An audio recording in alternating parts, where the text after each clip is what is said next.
नमस्कार प्रिय साथियों। उम्मीद है कि आप अपने लक्ष्य को प्राप्त करने के लिए दृढ़ संकल्प होकर पूरी ईमानदारी के साथ निरंतर मेहनत कर रहे होंगे। और अगर ऐसा है तो हमारी शुभकामनाएं आपके साथ हैं। आप जल्द ही सफलता के एक नए आयाम तक पहुंच सकेंगे। प्रिय साथियों, आज की अपनी क्लास होगी जीके का एक पार्ट, जिसको अपन राजस्थान के प्रमुख प्रजामंडलों के रूप में पढ़ते हैं, अध्ययन करते हैं, उसके बारे में जानने का प्रयास करेंगे। मैं आपको इस बात की गारंटी नहीं दूंगा कि आपको याद हो जाएंगे, लेकिन हाँ, इतना जरूर कह सकता हूं कि आपकी समझ बेहतर हो जाएगी।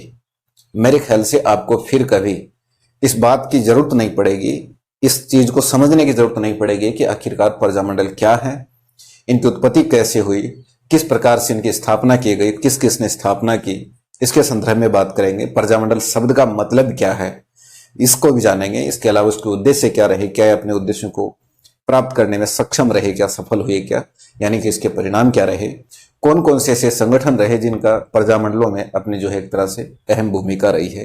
इन सभी तथ्यों पर हम विस्तृत चर्चा करने का प्रयास करेंगे, बहुत ही सरल भाषा में। लेकिन इससे पहले मैं आपको बता देना चाहता हूं कि इस एजुकेशनल प्लेटफॉर्म पर अक्सर हम जीके सब्जेक्ट से रिलेटिव महत्वपूर्ण क्लासें अपलोड करते रहते हैं। तो आप इस चैनल को सब्सक्राइब करें, बेल आइकन जरूर ऑन कीजिएगा साथ में, ताकि आने वाली हर वीडियो का नोटिफिकेशन आप तक सबसे पहले पहुंच सके। अब अपन बात करते हैं प्रजामंडल क्या है, क्या से शुरू करेंगे। यानी प्रजामंडल शब्द की उत्पत्ति से मान सकते हैं एक तरह से हम प्रजामंडल, यानी इन दो शब्दों के समूह से, प्रजा प्लस मंडल के समूह से एक शब्द अस्तित्व में आया जिसका नाम है प्रजामंडल। सबसे पहले अपने बात करते हैं प्रजामंडलों के प्रमुख टारगेट क्या थे, उद्देश्य क्या थे, लक्ष्य क्या थे। मैं आपको इसका जवाब दूं कि प्रजामंडलों का प्रमुख उद्देश्य था आंदोलनों का नेतृत्व करना या आंदोलन करना, जनता के हित में। जो किसानों पर अत्याचार किए जा रहे थे, सामंती व्यवस्था जो थी या अन्य कोई भी समस्या किसानों पर आ रही थी, तो उनके विरोध में ये प्रजामंडल आंदोलन कर रहे थे। तो एक बात समझ में आती है कि 20वीं शताब्दी के प्रारंभिक दशकों में किसान आंदोलन तो हो रहे थे, फिर प्रजामंडलों की जरूरत क्यों रही। तो इसका जवाब मैं आपको यह दूंगा कि ये जो किसान आंदोलन हो रहे थे, इनकी मांगे जो थी, इनके जो लक्ष्य थे वो सीमित थे। जैसे कि किसान आंदोलन जो हो रहे थे, उनके टारगेट की बात की जाए तो वो यहां तक सीमित थे कि एक तो लाग बाग उनकी कम हो जाए, ठीक है, जो नाना प्रकार की लाग बाग ली जा रही है, एक तो वह कम हो जाए, और एक इसी के साथ जो सामंती व्यवस्था है, इनसे भी इन्हें मुक्ति मिल जाए। ये इनका उद्देश्य था किसान आंदोलनों का।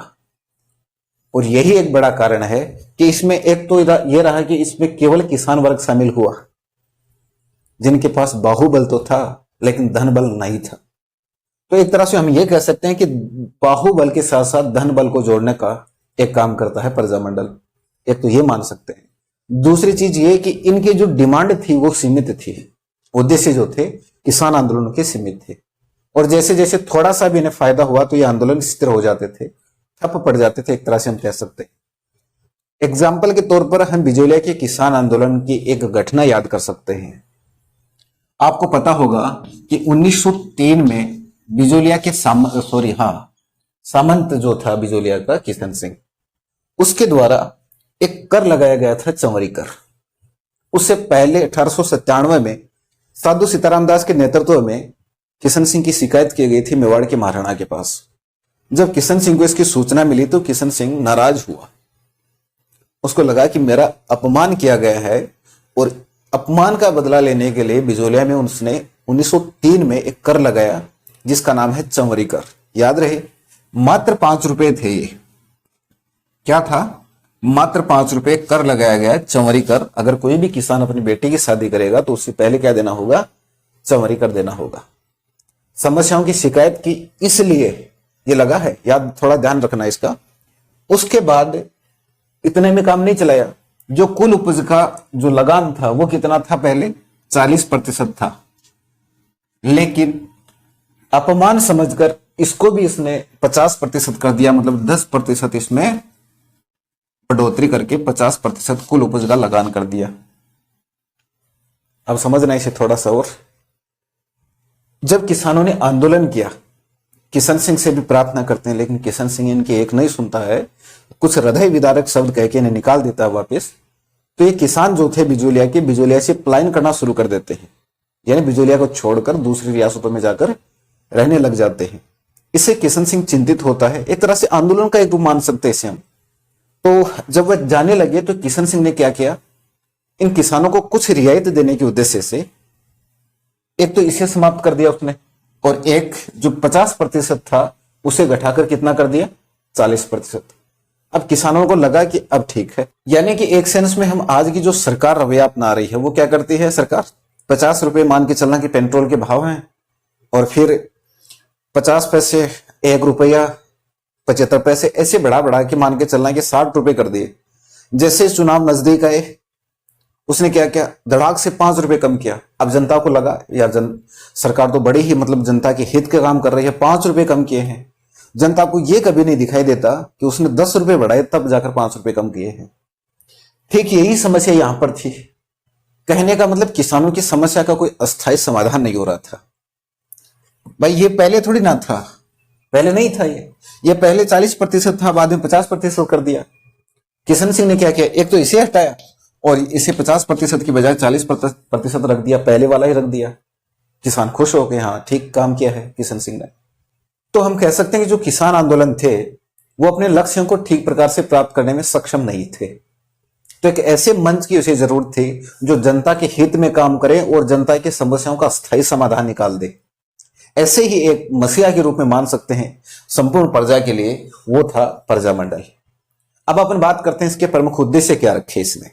प्रजामंडलों के जो उद्देश्य हैं वो प्रजामंडलों के तो है ही, लेकिन उससे पहले ये अखिल भारतीय देशी राज्य लोक परिषद के रहे और उससे पहले राष्ट्रीय कांग्रेस के रहे हैं। आपको ये बात समझ में आएगा कि ये सारा का सारा जो करा धराया था ये राष्ट्रीय कांग्रेस का था। समझिएगा थोड़ा इसे एक बार। मैंने आपको बताया कि 20वीं शताब्दी के प्रारंभिक दशकों में किसान आंदोलन तो हुए, लेकिन उनके उद्देश्य सीमित थे। दूसरी चीज, जो कार्यकर्ता थे या यूं कहें कि जो आंदोलनों का नेतृत्व कर रहे थे, उन्हें सारा था कांग्रेस का। लेकिन 1920 में कांग्रेस ने एक प्रस्ताव पारित किया कि वह जो देशी रियासतें हैं उनके आंतरिक मामलों में हस्तक्षेप नहीं करेगी कांग्रेस। तो वहां के जो कार्यकर्ता थे उनके हाथों से एक सहारा छिन गया, एक मंच छिन गया जिनके माध्यम से लोगों तक वह अपने विचारों को पहुंचा रहे थे। लेकिन 1927 में फिर उन्हें, कांग्रेस की ही मानसिकता थी वो, 1927 में उन्होंने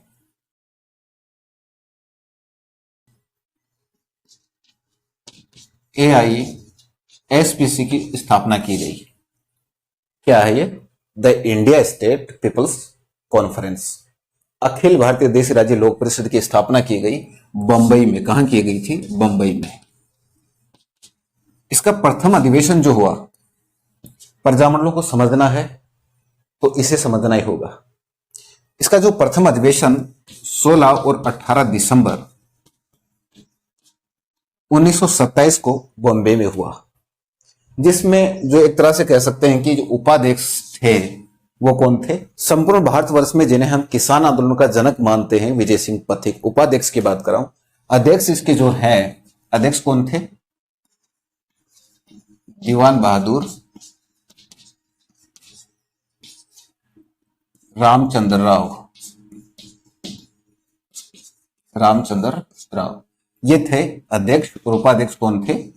विजय सिंह पथिक।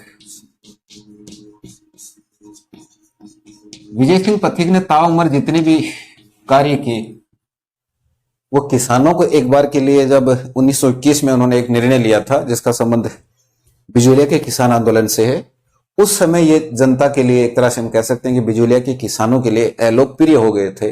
लेकिन इन्होंने अपनी पूरी उम्र जो है किसानों के हित में ही निकाली है। ठीक, उपाध्यक्ष रहे हैं। राजस्थान का प्रजामंडल पढ़ रहे हैं। राजस्थान से इसमें जो है एक तरह से हम कहेंगे कि 4 रियासतें और एक केंद्र शासित प्रदेश से कुल 7 लोग इस परिषद में शामिल होने के लिए बॉम्बे गए थे। हालांकि संपूर्ण भारतवर्ष की बात की जाए तो 70 रियासतें इसमें शामिल हुई थी। 70 रियासतें। सारा का सारा काम, मैं फिर से आपको रिपीट कर रहा हूं, कांग्रेस का था। जैसे कि आप करौली को लेंगे, करौली है, अजमेर है, कोटा है, जोधपुर है, शॉर्ट में लिख रहा हूं, और बीकानेर। एक केंद्र शासित प्रदेश और 4 रियासतें। यहां से 7 सदस्य शामिल हुए, जिसमें करौली से गए थे त्रिलोकचंद माथुर। अजमेर की बात की जाए तो अजमेर से शंकरलाल शर्मा, वहीं पर कोटा से पंडित नयनोराम शर्मा, जिन्होंने कोटा प्रजामंडल और हाड़ौती प्रजामंडल की स्थापना की थी। जोधपुर से जयनारायण व्यास, कन्हैयालाल कलयंत्री और बीकानेर से रामदेव पोदार और बाल किसरिया बाल कृष्ण पोदार। ये 7 सदस्य इसमें शामिल होने के लिए गए थे राजस्थान से। और ये ध्यान में और रखेंगे आप, मध्य भारत व राजस्थान के प्रांतीय सचिव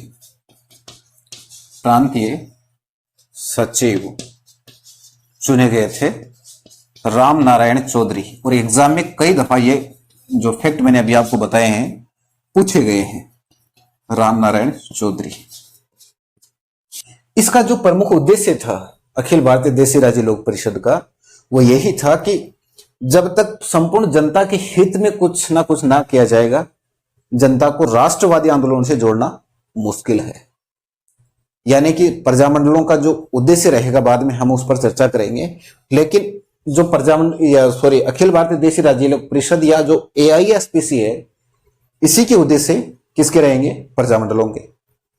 जैसे कि मान के चलते हैं, एग्जाम्पल के तौर पे बता रहा हूं मैं, उत्तरदायी शासन की स्थापना करना, उत्तरदायी शासन की स्थापना करना सभी का मूल मान सकते हैं हम इस उद्देश्य को, जिसमें यह भी आ जाएगा कि सामंती अत्याचारों से मुक्ति पाना, लागबाग कम करवाना, इसके अलावा आपका जैसे कि राजनीतिक जनजागृति पैदा करना, राष्ट्रवादी भावनाओं से यार लोगों को भरना, एक तरह से हम कह सकते हैं कि राष्ट्रवादी आंदोलनों से संपूर्ण जनता को जोड़ना, महिलाओं को भी चारदीवारी से बाहर निकालकर उनको भी जो है बराबरी में मतलब खड़ा करना। ये सारे के सारे उद्देश्य थे अखिल भारतीय देशी राज्य लोक परिषद के, और बाद में यही उद्देश्य हो जाएंगे प्रजामंडलों के।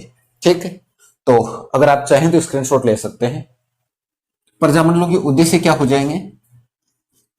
लाग बाग कम करना क्या? करवाना। ठीक, इसी के साथ एक ये हो जाएगा सामंती अत्याचारों से मुक्ति पाना। इसके अलावा राजनीतिक जन जागृति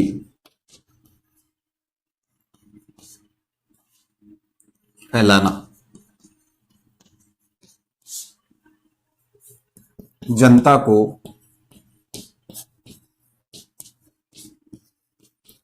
राष्ट्रवादी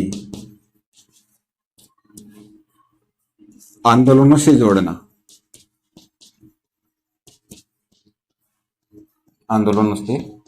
जोड़ना, इसके अलावा इन सभी का मूल मान सकते हैं उत्तरदायी शासन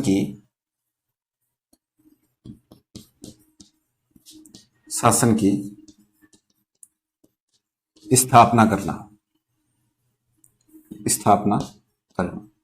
आपको पता होगा कि कई प्रजामंडल ऐसे रहे हैं जिनको वहां की सरकार के द्वारा गैर कानूनी घोषित किया गया। इसलिए प्रजामंडलों ने एक उद्देश्य क्या शामिल किया कि जो राजा है, किसी भी रियासत के राजा हैं, उन्हीं राजाओं की या उन्हीं शासकों की छत्र छाया में रहते हुए एक उत्तरदायी शासन की स्थापना करना कि राजा तो ये रहेंगे, लेकिन शासन ऐसा होगा जो जनता के प्रति जवाबदेही हो, जनता के हक और अधिकार की बातें करती हो। एक ऐसी सरकार की स्थापना करना क्या हो जाएगा? प्रजामंडलों का उद्देश्य। ठीक, अब अपन बात करते हैं कौन कौन से प्रजामंडल हैं, किस किसने इसकी स्थापना की, कब कब की, इसके संदर्भ में बात करते हैं। आपको जानकारी होगी कि संपूर्ण राजस्थान भर में 20 प्रजामंडलों की स्थापना की गई थी। ठीक है, 20 प्रजामंडल हैं। हम 9 पार्ट करेंगे इनकी जो स्थापना जो डेट है उसके आधार पर। जैसे 1931 में 2 प्रजामंडलों की स्थापना की गई, तो हम रखेंगे यहां पर केवल 31। 1900 याद कर लेंगे, अगर लिखना चाहें तो लिख भी सकते हैं। 31, 32, 33 में किसी प्रजामंडल की स्थापना नहीं की गई। उसके बाद 34 में, 34 के बाद 36, 36 के बाद 38, 38 के बाद 39, 39 के बाद 40 और 41 में ना होकर 42, 42 के बाद 43 में ना होकर 44 हो जाएगा, और उसके बाद 45 और 46। 9 पार्ट हमने कर लिए। अब समझिएगा, जयपुर और कांतिलाल चौथानी, इसके साथ जमनालाल बजाज भी थे। जयपुर, कांतिलाल चौथानी, और अध्यक्ष कौन चुने गए थे? सेठ जमनालाल बजाज। यहां से भी हम आइडिया लगा सकते हैं कि सारा का सारा काम कांग्रेस का था। सेठ जमनालाल बजाज जो थे वो गांधी जी के पांचवें पुत्र के रूप में इसलिए जाने जाते हैं कि गांधी जी की विचारधारा पर चलते हैं वो, और उन्होंने गांधी जी की विचारधारा पर या उनके विचारों से एक तरह से हम कह सकते हैं कि मोटिवेट होकर उन्होंने 1927 में बिजोलिया किसान आंदोलन के दौरान चरखा संघ की स्थापना की थी। ठीक है ना? तो ये सारा का सारा काम कांग्रेस का ही है। 1931 में ही बूंदी प्रजामंडल की स्थापना की गई है, बूंदी प्रजामंडल, और नाम आ जाएगा कांतिलाल, कांतिलाल। 2 प्रजामंडल। 34 में 3 प्रजामंडलों की स्थापना की गई, जिसमें एक जोधपुर है, एक आपका सिरोही है, और एक कौन सा है? हाड़ौती। जोधपुर जय नारायण व्यास, जय नारायण व्यास। बहुत ही आसान है चीजों को याद करना। सिरोही तो हम रखेंगे वृद्धि शंकर, वृद्धि शंकर द्विवेदी। आप देख पा रहे होंगे मैं किसी ट्रिक का यूज नहीं कर रहा हूं, एक फॉर्मूला हमने केवल ये लगा दिया है कि इस तरह से जो है मतलब आसान करके पढ़ सकते हैं, बाकी ना तो कोई ट्रिक है और आसानी से याद भी है चीजें। हाड़ौती प्रजामंडल, यहां पर आप रखेंगे पंडित नैनूराम शर्मा, नैनूराम शर्मा। ठीक। 36 में केवल एक प्रजामंडल, और जिसका नाम है बीकानेर, बीकानेर प्रजामंडल, और जिसने स्थापना की है उसका नाम है मग्घाराम वैद्य। इतना जरूर ध्यान में रखेंगे, इसकी स्थापना बीकानेर में ना होकर कोलकाता में की गई है, ये आप थोड़ा ध्यान में रख लेंगे। 1938 में राजस्थान के 6 प्रजामंडलों की स्थापना की गई। कौन कौन से हैं मैं थोड़ा शॉर्ट में लिखूंगा। यहां पर M + M, यानी मेवाड़ की स्थापना किसने की? माणिकलाल वर्मा ने। ठीक है। इसके साथ आप अलवर को ले सकते हैं, प्लस S लिख रहा हूं हरिनारायण शर्मा। अलवर के बाद आप भरतपुर ले सकते हैं, किशनलाल, किशनलाल जोशी। ठीक, किशनलाल जोशी। उसके बाद एक यहां पर आप करौली को रख दीजिए, करौली प्रजामंडल, और इसकी स्थापना जिसने की है उनका नाम है त्रिलोक चंद माथुर, त्रिलोक चंद माथुर। ठीक है, आप लिख लेंगे, मैं बोल भी रहा हूं साथ में। त्रिलोक चंद माथुर ने किस प्रजामंडल की स्थापना की? करौली प्रजामंडल की। उसके बाद एक आता है शाहपुरा, शाहपुरा प्रजामंडल। इसकी स्थापना जिसने की है उनका नाम है रमेश चंद्र ओझा, रमेश चंद्र ओझा।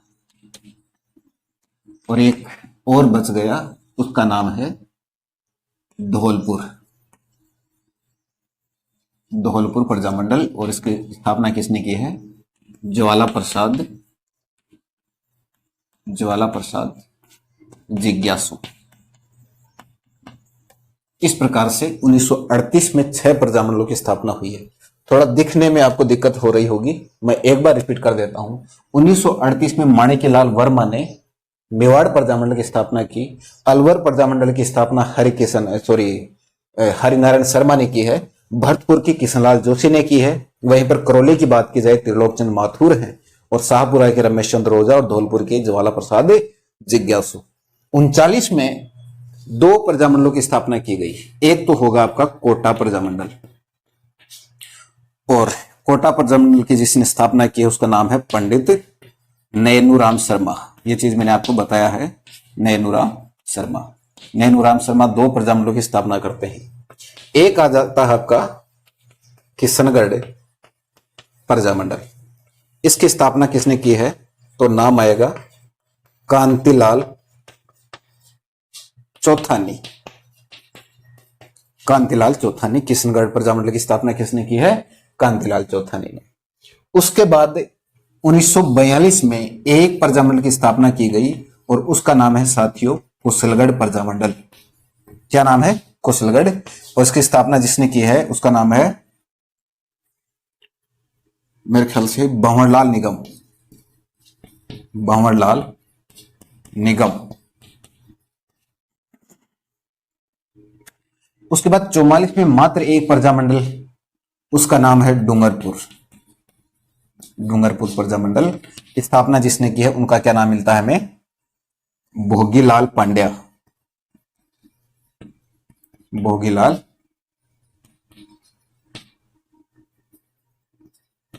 पांड्या। ठीक। 45 में 3 प्रजामंडलों की स्थापना की गई, जैसलमेर, बांसवाड़ा और एक है प्रतापगढ़। जैसलमेर यानी मिठालाल व्यास। मिठालाल व्यास। बांसवाड़ा यानी भूपेंद्र नाथ द्विवेदी। भूपेंद्र नाथ द्विवेदी। प्रतापगढ़ तो हम रखेंगे अमृतलाल पायक। अमृतलाल पायक। और उसके बाद 46 में मात्र एक प्रजामंडल कहां रखें? मैं यहां लिख देता हूं झालावाड़ प्रजामंडल। और मांगीलाल भव्य। ये आपके 20 प्रजामंडल हो जाते हैं। अगर आप चाहें तो एक बार रिपीट कर सकते हैं हम। 1931 में जयपुर और बूंदी 2 प्रजामंडलों की स्थापना की गई। जयपुर की करपुचंद पाटनी ने की है और बूंदी की किसने की है? कांतिलाल ने। उसके बाद 34 में 3 प्रजामंडलों की स्थापना की गई, जोधपुर, सिरोही और हाड़ौती। जोधपुर प्रजामंडल की बात कर रहे हैं, मैं जोधपुर राज्य की बात नहीं कर रहा हूं। जोधपुर राज्य की स्थापना की है रावजोधा ने, लेकिन हम प्रजामंडल की बात कर रहे हैं, जयनारायण व्यास का नाम आता है। हाड़ौती की पंडित नैनोराम शर्मा और सिरोही वरदी शंकर द्विवेदी। 34 के बाद 36 बीकानेर प्रजामंडल, मगहराम वैद्य, कोलकाता में स्थापना की गई। उसके बाद 38 में 6 प्रजामंडल हैं, आपका मेवाड़ है, अलवर है, भरतपुर, करौली, धौलपुर, सिरोही। ठीक। इनकी स्थापना की गई है 1938 में 6 प्रजामंडल।